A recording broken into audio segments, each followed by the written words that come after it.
जी जी अभी आ रही है आवाज? जी अभी परफेक्ट है।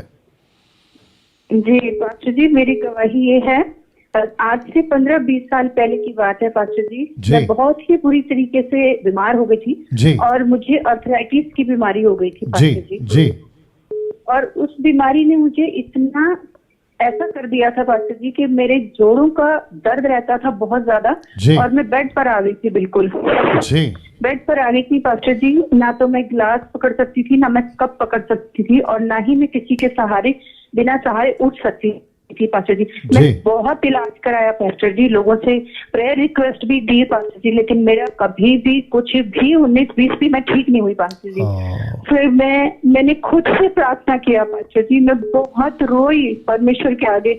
वो मेरे ही गुनाहों की खातिर पास्टर जी बीमारी मेरे जीवन में आई थी, और मैं इतना रोई, मैंने पश्चाताप किया और अपना मन फिराया परमेश्वर की ओर, और उसी ने मुझे चंगाई दी। मुझे किसी ने जी, चंगाई जी, नहीं दी, जी, मुझे जी, किसी जी। डॉक्टर ने चंगाई नहीं दी पास्टर जी, वाह, मुझे किसी की दुआओं ने चंगाई नहीं दी पास्टर जी।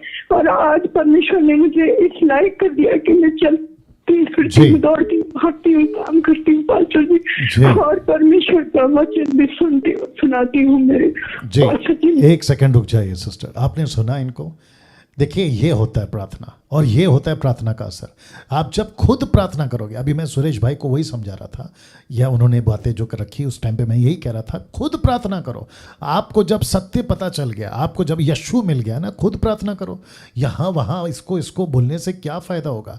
मैंने देखा है कि फेसबुक पे आजकल एक नया नाटक शुरू हुआ है कि रात को 11-12 के बाद आ जाते हैं कुछ सो कॉल्ड सेवक लोग, और आकर कहते हैं कि हमें प्रार्थना निवेदन भेजिए, हम आपके लिए इंतज़ार कर रहे हैं, आपको प्रभु जो है अभी चंगाई देगा, आप डिप्रेशन में हैं, आपको बीमारी है, डॉक्टर ने कह दिया इलाज नहीं होगा, आप अभी भेजिए। और नीचे चलते रहता है उनका अकाउंट नंबर, नोट किया होगा आपने, नीचे पतली से एक लाइन चलती रहती है जिसको कहते हैं स्क्रॉल, उसके ऊपर इनका कॉन्टैक्ट नंबर, इनका नंबर, अकाउंट नंबर, इनका नाम होता है, प्रार्थना निवेदन भेजो। मैं क्या करूं, मेरा मजबूरी है कि मुझे ये बोलना पड़ रहा है। इसके लिए वापस कहता हूं कि ये एक नया बिजनेस स्टार्ट किया है जिसको हिंदी में कहते हैं धंधा। एक नया बिजनेस स्टार्ट किया है कि प्रार्थना निवेदन भेजो, और लोग आजकल है ना इतने इमोशनल है मसीह लोग कि भावुक हो जाते हैं और कहते हैं कि अरे प्रभु का दास प्रार्थना कर रहा है तो लगता है कि प्रभु इनकी प्रार्थना ज़्यादा सुनेगा, जल्दी सुनेगा। याद रखिए, यीशु मसीह में कोई A grade, B grade, C grade, D grade, E grade का कोई क्रिश्चियनिटी का लेवल नहीं है। हम सब एक ही कैटेगरी में, एक ही श्रेणी में आते हैं, और वो है परमेश्वर का बच्चे, बेटा बेटी की कैटेगरी में आते हैं। कोई बड़ा पास्टर है तो उसकी ज़्यादा सुनेगा, नॉनसेंस है, मूर्खता है। मैं रिपीट करता हूं, ऐसा कुछ नहीं है। याकूब की किताब 5वां अध्याय वचन 16-17 लिखा है, धर्मी जन की प्रार्थना। तो धर्मी कौन है? हम सब हैं। हम सब धर्मी कैसे हो गए? यीशु कहता है मत्ती 5:20 में कि शास्त्रीय फरीसियों की धार्मिकता से बढ़कर अगर तुम्हारी धार्मिकता नहीं है तो तुम उसके राज्य के योग्य नहीं है। तो शास्त्रीय फरीसियों की धार्मिकता से बढ़कर किसकी धार्मिकता है? यीशु की। यीशु की धार्मिकता बड़ी है ना, तो यीशु की धार्मिकता में मैं धर्मी हो गया, यीशु की पवित्रता में मैं पवित्र हो गया। तो ये कॉन्सेप्ट है। किसी के कहने पे मूर्ख बनकर उनके पीछे चले जाना, प्रार्थना निवेदन देते बैठना, बच्चों की, पति की, पत्नी की, माँ बाप की, नॉनसेंस है, मूर्खता है। वापस कह रहा हूं, इस बहन को सुनिए, खुद प्रार्थना करी और ठीक हो गई। आगे बोलिए सिस्टर। जी पास्टर जी, आज मैं पूरा विश्वास करती हूँ इस बात के लिए कि पास्टर जी, जो हम खुद प्रार्थना से मांग सकते हैं परमेश्वर से अपनी चंगाई या कुछ, वो सिर्फ और सिर्फ यीशु दे सकते हैं, और कोई नहीं दे सकता पास्टर जी, कोई नहीं दे सकता। क्योंकि मैंने बहुत लोगों से प्रेयर रिक्वेस्ट किया, मैंने अच्छे डॉक्टर्स को दिखाया, मैंने जितने भी कोई कुछ भी बोलता था मैं वही काम करती थी, लेकिन किसी का भी मुझे जरा सा भी आराम नहीं आया पास्टर जी। लेकिन मैंने जब अपने पापों को मान लिया और मैंने रोया और गिड़गिड़ाया परमेश्वर के सामने कि परमेश्वर आप मुझे एक बार चंगाई दे दीजिए, मैं अपने सारे बुरे कामों को छोड़ दूंगी और मैं सिर्फ और सिर्फ आपके पीछे चलूंगी पास्टर जी। प्रभु ने मेरी ऐसी सुनी कि मुझे उन्होंने पूरी रीति से चंगा किया, पूरी रीति से, मुझे कहीं पर। ओके सिस्टर, आपको मेरे बारे में कैसे पता चला? ये प्रोग्राम के बारे में कैसे पता चला? जी पास्टर जी, मेरे आपके बारे में मुझे मेरे पास्टर ने ही वो वीडियो भेजा था, और उन्होंने मुझे पहले तो वीडियो भेज दिया, और उसके बाद जब मैं आपको फॉलो करने लगी तो उन्होंने मुझे मना किया कि उनको फॉलो नहीं करना है क्योंकि वो कल्ट ग्रुप है और वो सही नहीं। पास्टर जी मैंने उनको एकदम मना कर दिया कि एक सेकंड रुक जाइए। देखिए इनके पास्टर ने बोला कल्ट ग्रुप है। मैं आपको बताता हूँ, शायद मैं अगले संडे आऊँगा इसी टॉपिक के ऊपर भी, मतलब जो मेरा टॉपिक है उसी में इसको कनेक्ट करूँगा। कल्ट ग्रुप को कहने के लिए कल्ट ग्रुप का नॉलेज होना चाहिए। लेट मी रिपीट अगेन, किसी को कल्ट ग्रुप बोलने के लिए कि ये ग्रुप कल्ट है, वो कल्ट ग्रुप को बोलने के लिए भी नॉलेज होना चाहिए कि मैं किसी को अगर कल्ट घोषित कर रहा हूँ तो मेरे पास में उसका ज्ञान होना चाहिए। मैं अगर कहता हूँ कि ये झूठा नबी है, ये फॉल्स प्रॉफिट है, तो मुझे वो फॉल्स प्रॉफिट का क्या कॉन्सेप्ट है वो नहीं पता, तो मैं किसी को फॉल्ट कैसे झूठा नबी कैसे कह सकता हूँ? नहीं कह सकता। तो मेरे को खुद को नॉलेज नहीं है। तो जो अभी इनके पास्टर ने कहा कि डैनियल राज का टीचिंग कल्ट है, तो मेरे को हंसी आती है कि उनका नॉलेज किस लेवल का है। कल्ट किसको कहते हैं पता है? जो पिता पुत्र पवित्र आत्मा को नहीं मानता उसको कल्ट कहते हैं। जो पवित्र आत्मा का अपमान करता है उसको कल्ट कहते हैं। जो पवित्र आत्मा के दानों को नहीं समझता, जिब्रिश को ऐड करता है, उसको कल्ट कहते हैं। जो स्वर्ग और नरक को नहीं मानता उसको कल्ट कहते हैं। जो पत्थरों की आराधना करता है उसको कल्ट कहते हैं। जो शैतान की पूजा करता है उसको कल्ट कहते हैं। डैनियल राज क्या करता है? वचन का प्रचार करता है, बाइबल का प्रचार करता है, पिता पुत्र पवित्र आत्मा को, ट्राइयून गॉड को प्रचार करता है, पवित्र आत्मा के दानों को कॉन्टेक्स्ट में लेना है, जिब्रिश और ग्लोसा डिफरेंस करता है, उसको सटीकता से बताता है, और ये कहते हैं मैं कल्ट हूँ। वाह भैया, न्याय के दिन मुलाकात होगी उस पास्टर के साथ में, मैं भी सामने खड़ा रहूँगा और ये भी खड़ा रहेगा, देखते डंडे किसके ऊपर पड़ेंगे। जी सिस्टर आगे बोलिए। जी जी पास्टर जी, फिर मैंने उनसे बिल्कुल कह दिया कि पास्टर जी की शिक्षाएं बिल्कुल खरी हैं और सही हैं। मैं आपकी तो मैं बिल्कुल चर्चा बिल्कुल। एक सेकंड और रुक जाए, मैं आपको बताता हूँ कि उनको क्यों तकलीफ होती है, मिर्ची क्यों लगती है, और वो मेरे से क्यों चिढ़ते हैं और मुझे ये नाम क्यों देते हैं। मैं आपको बताता हूँ।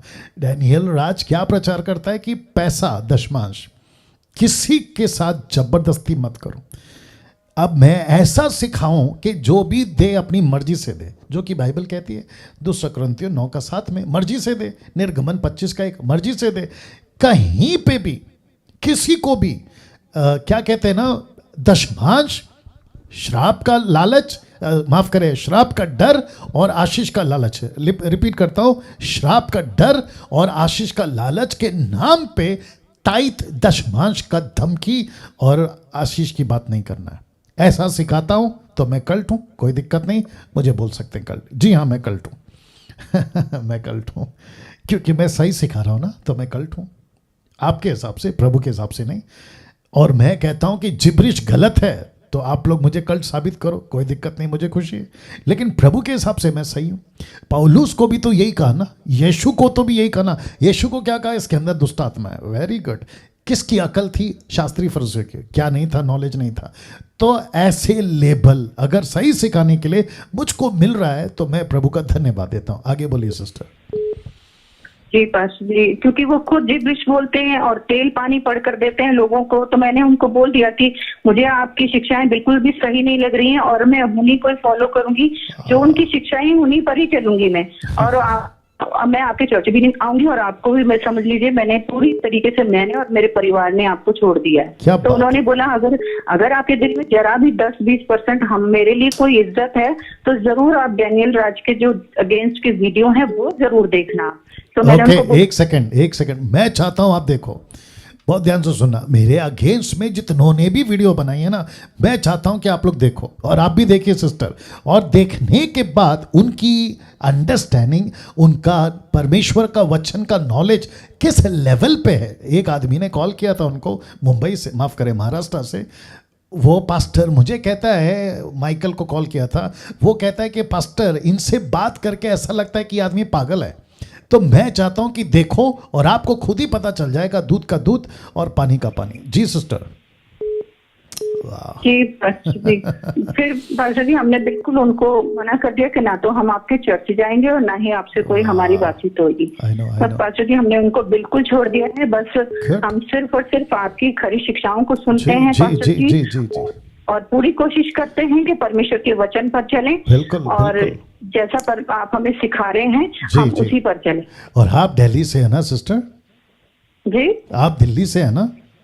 जी जी जी। हाँ मैं जानता हूँ वंडरफुल। आप चिंता बिल्कुल मत करो, आप ही नहीं मैं सबको कह रहा हूँ, जिसने खरी शिक्षा के लिए अपना स्टैंड लिया है, आपको किसी से नहीं डरना है। आपको हर चीज़ की मुहैया, आपको हर चीज़ की बैप्टिज्म, डेडिकेशन, मैयत, शादी, A to Z मसीह मंथन के प्लेटफॉर्म से आपको मिलता रहेगा। और अगर नहीं है तो प्रभु साथ में खड़ा है, क्योंकि आप लोगों ने सच्चाई के लिए स्टैंड लिया है, तो किसी के बाप से नहीं डरना है।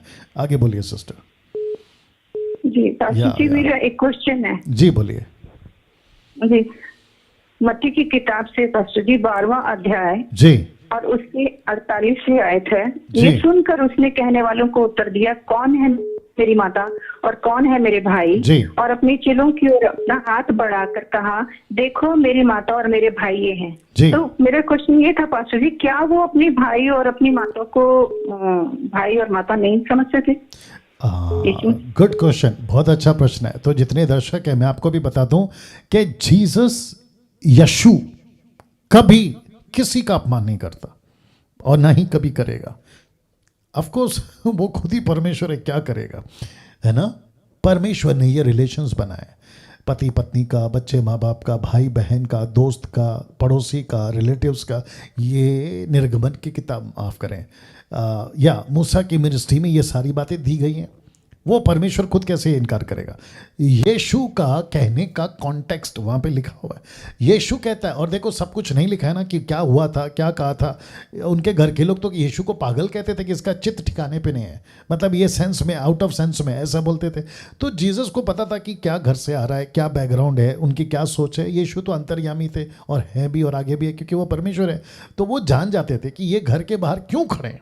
वो इसलिए नहीं खड़े हैं कि अरे बेटा बाहर आ, हमें तुझे मिलना, नहीं ऐसा नहीं था। अलग मकसद था, उनका इंटेंशन अलग था। तब जीसस ने कहा कि मेरे माता पिता भाई बहन वही है जो पिता का वचन का आदर करता है या वचन पे चलता है। ये ऐसा है। बट जीसस सबको प्यार करते हैं और ये कभी नहीं सिखाते कि हम माता पिता का, भाई बहन का, या है ना उसका तिरस्कार करें। ये ऐसा नहीं है सिस्टर।